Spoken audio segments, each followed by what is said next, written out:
Hi, my name is Barry Crampton. Today I'm going to show you around our Jaguar XJ6, then take you for a drive in it, but first I'll tell you a little bit more about it. It's a 2.7 TDVi executive 4-door. It's 2005 on a 55 plate. It's got 11 stamps in the service book. Done 83,083 miles. Fuel economy, which is excellent for a car this size.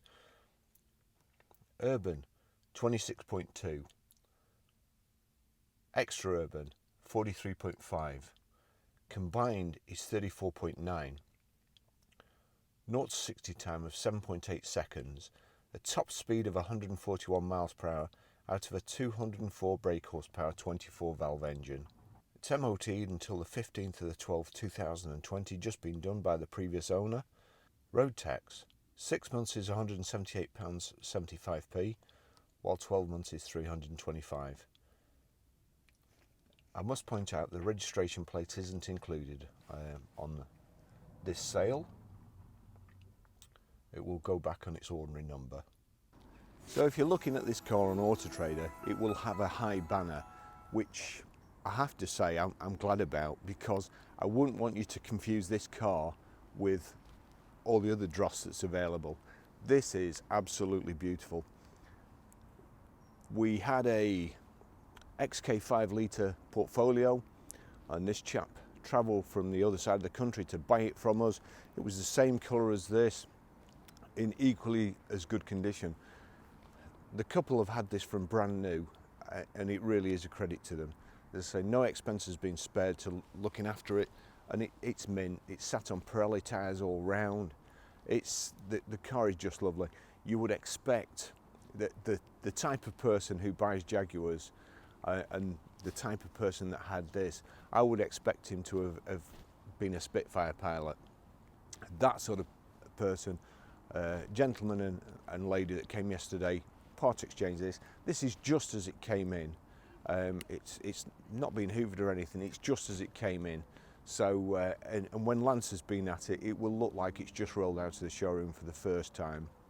It's a proper car. I can't speak too highly of it, or the people that have owned it. And I'll just show you a couple of other little touches. In the boot, like there's a little container of leather polish strapped in a little place in the boot. You just don't get cars like that. So forget Glasses Guide, forget cap, and certainly forget Auto Trader pricing, because you just couldn't just couldn't buy one of these vehicles. You couldn't buy a better car for the money that we're asking for this. You could spend 2, 3, 4, 5 times as much and it'd still not be as good.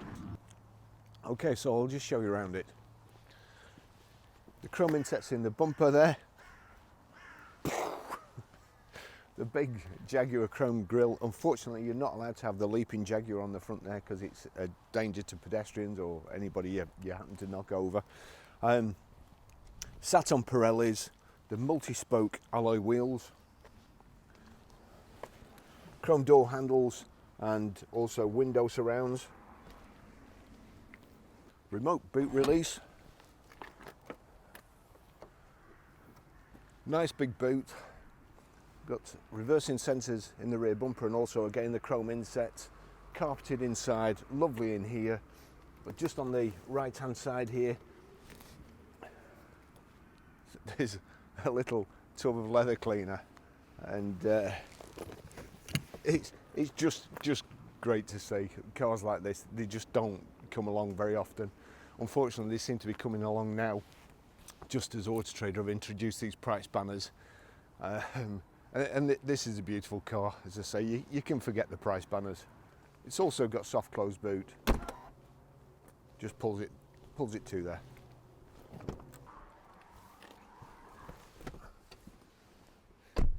Beautiful in the back here, especially if you've got somebody driving with a peak cap on. The seats are lovely, very, very high backed. It's absolutely mint in the back here. You've got this rear centre armrest, cup holders there, little spaces here for your phone and oddments, etc. It's just lovely. Isofix child rear seat anchor points in the back. The ruffle leather here for your magazine. You would think it was a new car. It's lovely. This beautiful walnut finish on the Jaguars as well. They just make interiors so much better than everybody else, all the luxury models. You certainly know when you're in a Jag. I'll just take you for a ride in it.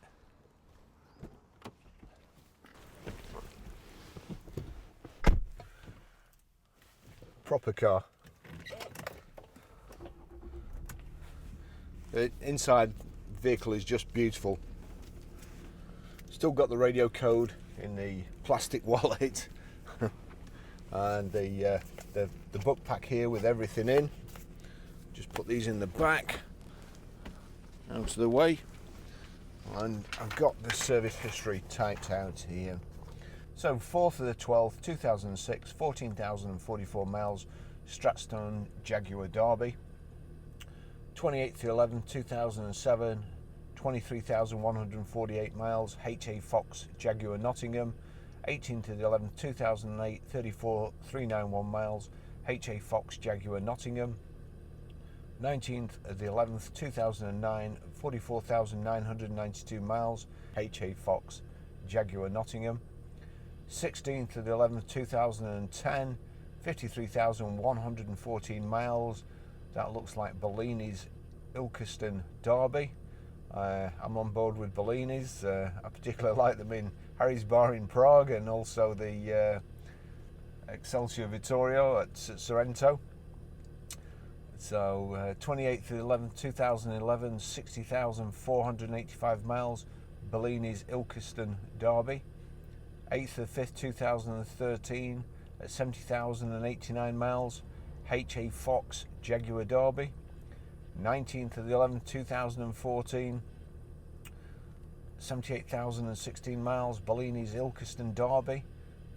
1st of the 12th, 2015, 80,573 miles, Bellini's Ilkeston Derby. 22nd of the 11th, 2017, 81,549 miles, Bellini's Ilkeston Derby. 10th of the 8th, 2018, 82,720 miles, TRS Vehicles Centre Derby. Last serviced include both EGR valves and aircon regas. New front brake pads and a new battery just fitted. So as I say, no expense spared.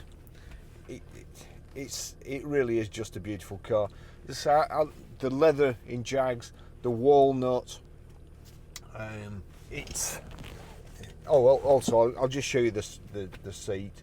It's got electric memory seats, so when you switch the ignition off, it won't go any further back because my seat's as far back as it'll go.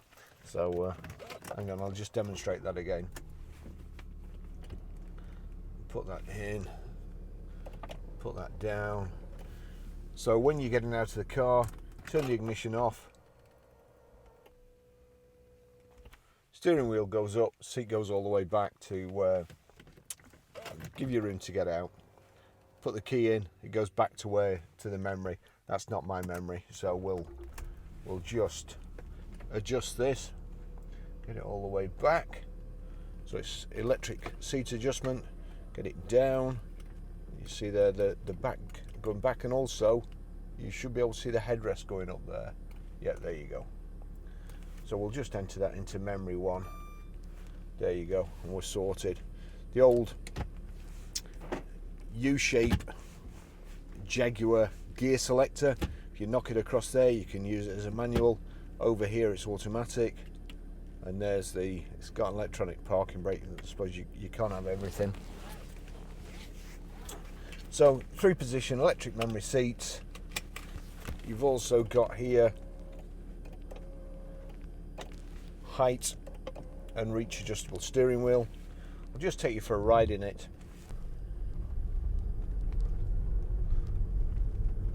Now, I've always liked Jaguars right from being a kid. My dad had a Jaguar Mark II 3.4, same colour as Inspector Morse's, exactly, and not too dissimilar to this colour, and the same sort of colour interior. And as a kid, I remember sitting on the back seat and it being like a huge bench and virtually sinking into it. So first impressions formed when I was about 4 or 5 and lasted ever since. I love Jags, and as I say, there's a certain type of person who buys Jaguars normally, especially this shape, and I've got to say they're usually gentlemen. I don't think you usually see them flaying up the outside, overtaking or undercutting you or pulling out at junctions. They're buying it because they've got nowhere to go and all day to get there, and it's just luxury driving. I think they drive better than all the top model cars, your Audis and Mercedes-Benz, and certainly BMW. You just waft along. They're I suppose equivalent drive, I would say, to a Range Rover. We're just away there. It's 2.7. Was it 204 brake horsepower engine? Just kind of effortless, but at everything. Going back to the analog clock there, the lovely steering wheel, and it's all like new in here. Doesn't look like it's been used at all. Even down to I like particular touches like the wood. Here there's a bit in the wood where there's a warning light, airbag warning light, and it's just nice. It's coming a bit too far over here for my liking.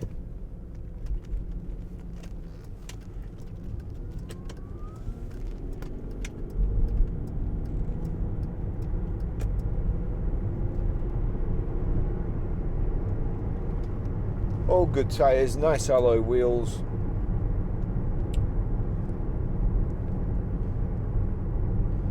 So I kind of hark back to the Jaguar Mark 10 days and the Mark 2s, which were the favourite getaway cars before people turned to transit vans.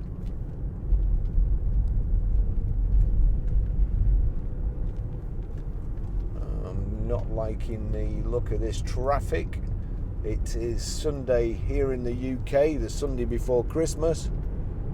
Chap here obviously thinks I'm trying to cut in front of him. This car has got sat nav as well. You've got sat nav there, you've got to agree to it, of course, like you have with everything else. So you sat nav there. It's also got Bluetooth hands-free, which is quite unusual for Jaguars, and I would imagine that most of the people who've got Jaguars don't even know they've got it, because it's the I have to say, I don't think I have ever looked at instructions on how to set the Bluetooth in a vehicle, but this one had me flummoxed. It really did. I had to look in the instruction book. Unfortunately, the owner of this obviously has got everything, and he's kept it, but I'll show you how to set the sat nav in a short while. And I'm just going to do a fly past here, make sure the motorway isn't. No, it's not. It gave me a chance to annoy that chap as well again. So two birds with one stone.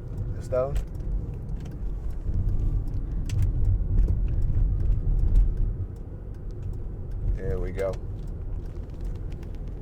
Just gun it a little bit going down here.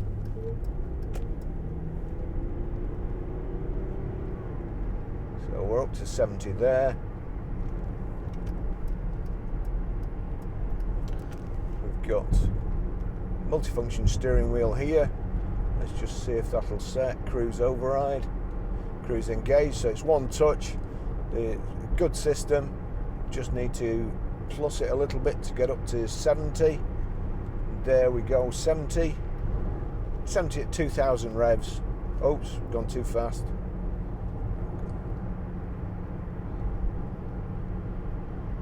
That's kind of where the digital cruise control or digital speedo comes on, where it tells you exactly the speed you're doing. I just clicked it a couple of clicks too far and went too fast then. So that's doing 1900 revs at 70 miles an hour. So quiet, so smooth, just a beautiful car. I can imagine in a number of years this being sat at a classic car show somewhere, still looking like it does now.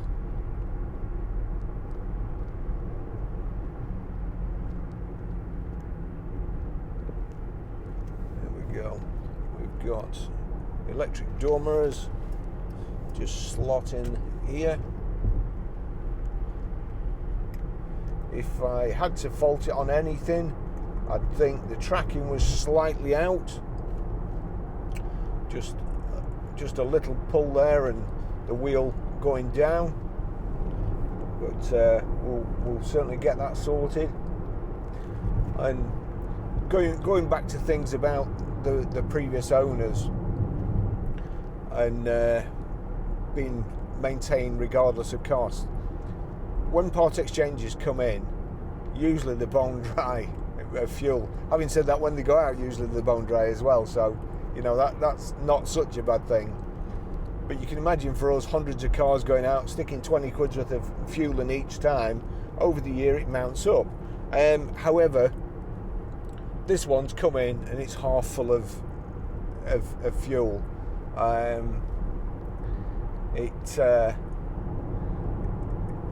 The ones that come in with plenty of fuel in, we tend not to need to do much rectification to them. We do check them over. We go through them in the workshop, make sure everything's all right. We do a pre-delivery check. But as I say, the ones with plenty of fuel in, you never find niggly things. Usually like wipers, for instance. In fact, let's just try the wipers.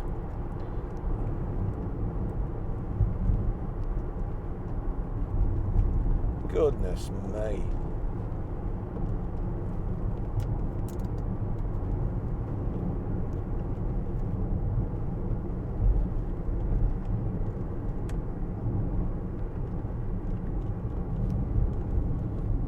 No, absolutely perfect.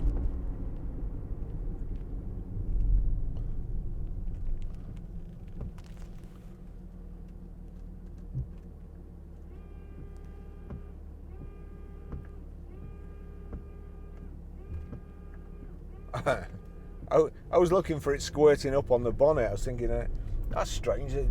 This chap not having any washer fluid in his bottles. I just couldn't picture that happening.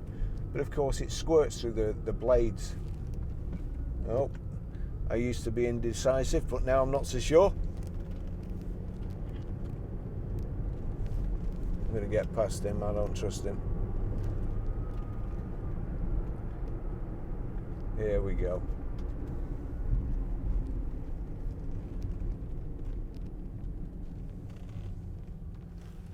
So once again we are really busy. Saturday and Sunday, my weekend off. I've been in videoing and photographing cars. But I've got to say it's a pleasure to come and do this one. It's beautiful.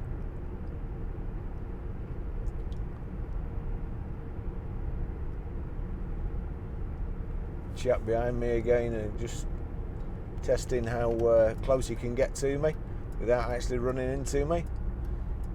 So I'll just slow down a lot more than I would do normally.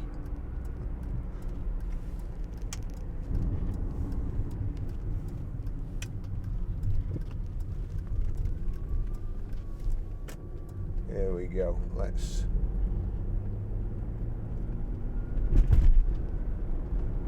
very bumpy road. Pulls up the hill, no problem.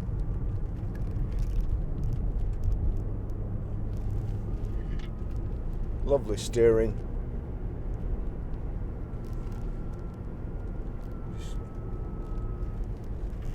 Yep, no noises. The only noise there we're getting is from in there, and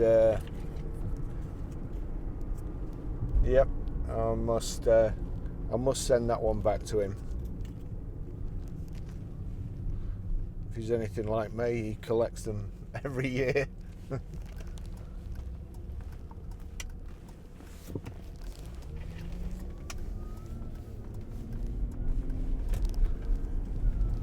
And to be honest, just finding that in the ashtray speaks volumes as well.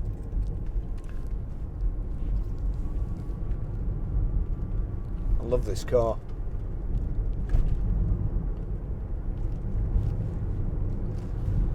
You can also knock that over there and change up and down. Just knock it into fourth there. The third. You don't want to blow it up. And then you've also got sport there and the dearly beloved setting as well. Okay, well, I'll finish the test drive there.